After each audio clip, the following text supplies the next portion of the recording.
খোদার কাছে মোনাজাতে বলি বারে বার, কেন সে প্রাণ বন্ধু হইল না আমার। খোদার কাছে মোনাজাতে বলি বারে বার, কেন সে প্রাণ বন্ধু হইল না আমার। নই কি আমি তার যোগ্য, নাকি আমার এমন ভাগ্য, এত ব্যথা সইতে আমি পারবো না যে আর।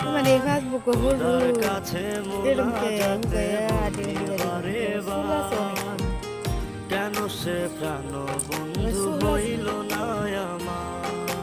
খোদার কাছে মোনাজাতে বলি বারে বার, কেন সে প্রাণ বন্ধু হইল না আমার।